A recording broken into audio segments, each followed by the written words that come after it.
So we're going to be diving into some draft grades for each team. We're going to start in the Eastern Conference for both of them. We're going to start at the bottom of the standings and work our way up from there. So first off, we have the Detroit Pistons, who took Ron Holland 5th overall and traded up for the 37th pick, where they took Swedish big man Bobby Klintman. And ultimately, I didn't love this. It kind of grew on me as I settled in terms of the Ron Holland pick was not my favorite fit necessarily for a Pistons team that has all of these talented individual players already, but is Holland going to be able to help contribute to the spacing and such? There was inconsistency there. Now, playing at the G League Ignite last year, he was also dealing with an injury that kept him out the second half of the year, and he was one of the top prospects in this class up until he fell off a little bit with the G League Ignite. Again, I've spoke out about it a couple times. I don't think that the Ignite is the best way to help develop these players. So there's a very real chance that Holland can have a bounce back year here. Klintman is pretty good value for where he got taken at 37th. So again, as I sat on this, I came to like it a little bit more. I'm going to go with B- because I do think that they probably could have gotten a more premier player with their first round pick. And again, I have questions there, but the whole idea is that the Pistons are very confident in their infrastructure of bringing in Vincent, the shooting coach, before they even have an actual head coach, that they are going to be able to develop their players to have outside shots. So we'll see if that does pan out for them. I do think that the Pistons have a very interesting core where it's a lot of players who can put the ball on the floor themselves. Just need to make sure that the shooting actually comes with that. So I ultimately gave them a B-. Next up, the Washington Wizards. I also gave a B- to. This is a situation where I was expecting to actually have them a little bit lower. I am not a fan of the trade that they made of Denny Avdia for that 14th overall pick that they took Bub Carrington, and they got a 2029 first round pick in there as well, along with Malcolm Brogdon. I was frustrated with the Wizards because, I have this take that I think that just about every team in the NBA has at least one player that is worth paying money to go see.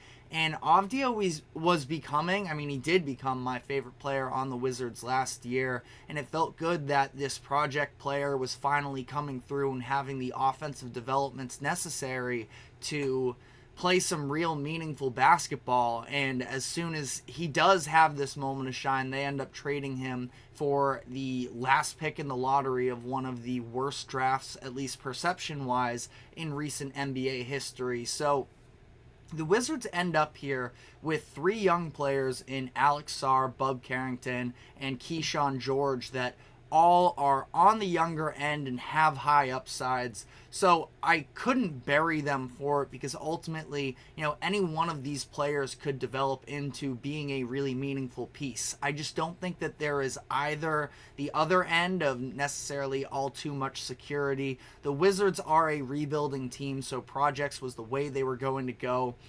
We'll see how their developmental program, which hasn't necessarily been the strongest in the NBA, can do with all of these young pieces. The Charlotte Hornets, I gave a B- as well. I know a lot of B-s early. It does eventually change up. But they took Tijon Salon with the 6th overall pick and went back to get KJ Simpson, 42nd overall in the second round. Simpson is somebody that I just really liked in college. I'm not necessarily certain how his game is going to translate to the next level because of concerns with his size, but should be a pretty decent culture setter and somebody who can just set up other teammates in good positions. And those are the types of players that you want to put around Brandon Miller at this point, who had a really good rookie season and is going to look to continue to build on that. Salon is also a very raw prospect as well. Ultimately, it came down to the fact that the Hornets were picking 6th overall. The Spurs were sitting at 8, and there were a lot of reports that Salon would have been a lock to go to the Spurs at 8 if he fell there. And the Hornets clearly fell in love with Salon during this draft process, and they decided that they just wanted to ensure that they went out to get their guy. And ultimately, Salon's a high motor player that Charlotte probably needs at this point. I kind of feel like him and Brandon Miller, and play style wise, we'll have to see. Salon has a lot of developing to do, but Brandon Miller does not really get credit right now in terms of national media for, I think he's an extremely hard worker, and he is really determined to turn this thing around in Charlotte. And Salon, at least work ethic wise, I think is going to be matching him step for step. And the Hornets could have a couple guys in the building now that are going to be people you can at least establish more of a winning culture with. So I did like that for the Hornets. Toronto Raptors, I have a B.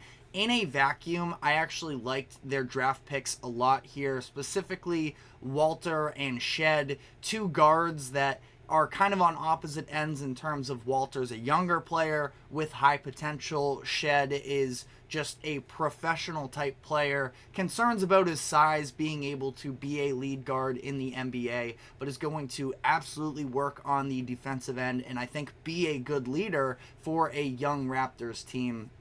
They also picked Jonathan Mobo with the 31st overall pick, junior out of San Francisco, that can just do a lot of things right. So I initially had them at a B+.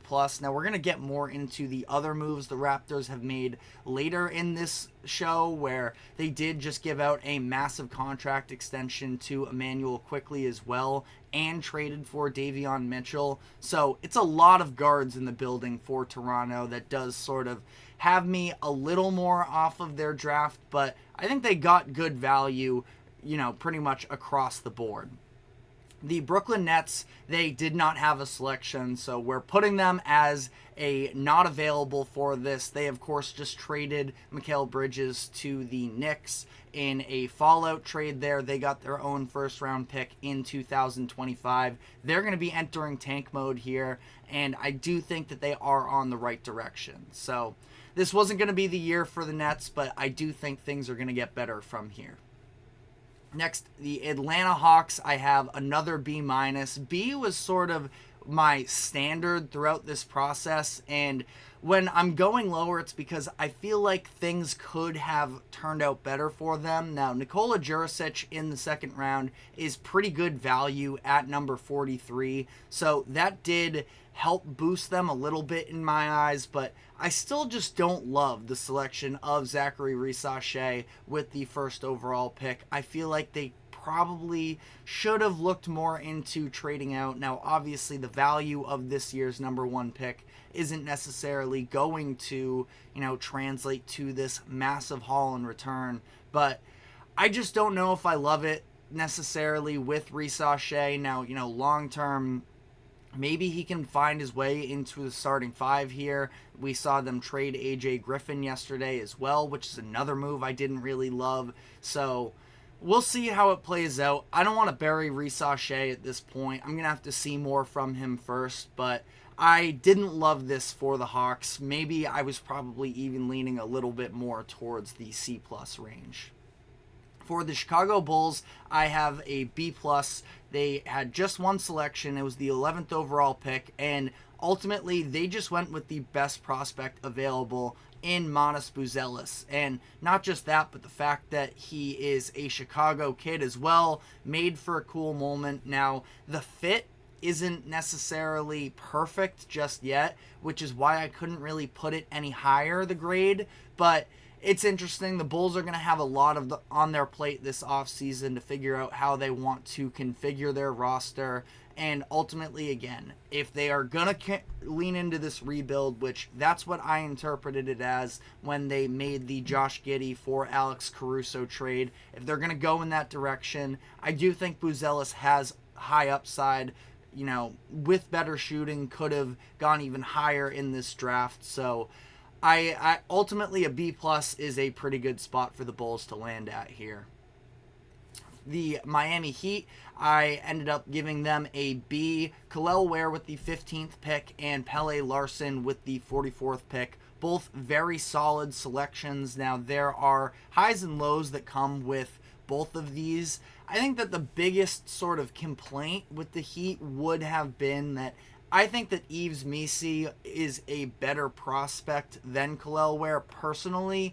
Missi ended up going later in this draft to the New Orleans Pelicans, and the idea is that, you know, they decided that Ware was probably going to be a better fit alongside Bam Adebayo, who they just gave a contract extension to, than Yves Missi would have been, because of the fact that Ware is a little bit of a different body type, can provide different type of intensity as a 7-footer than Bam can, plus he can spread the floor pretty well and additionally. So I think that it's very solid, and both of these players, you know, you talk about the development in that Heat organization. I have faith in them to pretty much develop anybody. Larson was a really good player at Arizona, and I just feel like, you know, people who have some form of success can find a role on a Miami Heat team. So I didn't feel too strongly either way, but very solid selections for the Heat here.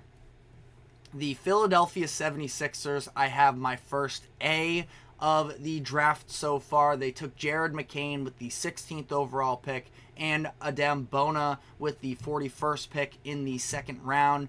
And I think that both of these were incredible selections. Where you look at the current situation with the 76ers, they have 3 players under contract. It'll be 4 once they get Tyrese Maxey, but they are going to need to fill out the rotation. And both of these players, I believe, can do so. Having McCain, who has a shot that is already NBA ready and could potentially add a little bit more from a ball handler standpoint. You add in Adem Bona, who is very likely going to be the best backup big that Joel Embiid has had since he's really risen into stardom. Bona out of UCLA, and I really liked that heads-up pickup as well. Again, the 76ers right now are trying to get players that can help them compete, and you get a little bit of an extra upside pick with McCain at, you know, just outside the lottery. I have no complaints with what the 76ers did here. I thought they did a great job for themselves. The Indiana Pacers, I sort of went back and forth here between a B+ and an A-. They got tremendous value for not having a first-round pick, taking Johnny Furphy, who for a lot of the college basketball season was seen as a potential lottery guy, falls out of the first round entirely, and the Pacers move up to end his slide at the 35th pick. They bring in Tristan Newton, 2-time national champion with the UConn Huskies. They get him at 49th, and then another experienced player as well in Enrique Freeman with the 50th overall pick.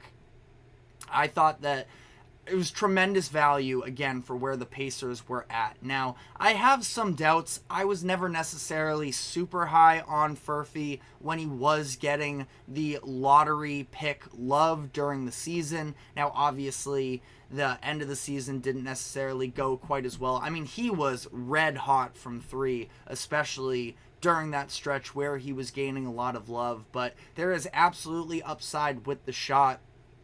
Outside of that, you know, he just feels like there is a lot of room to grow with him. So having this little bit of a project player with some high upside on a young team with, you know, a little bit of long shot championship odds, I think he plays into what the Indiana Pacers have already established well. Tristan Newton, you know, we'll see how the guard situation plays out for Indiana. I'm not sure actually what the status off the top of my head is with TJ McConnell, but Tristan Newton is absolutely somebody who can step into the building. And I mean, there was a point, and I don't mean to discredit Ben Shepherd because he ended up being pretty solid for them in the playoffs, but there were points in the regular season where Shepherd was getting these closing minutes, and it was a big-time ball handler there. I trust Tristan Newton in that situation more, so I liked a lot what the Pacers did here. The Orlando Magic had just one selection with the 18th overall pick, and they decided to go with Colorado forward Tristan da Silva. Some people have been more negative on this pick than I was.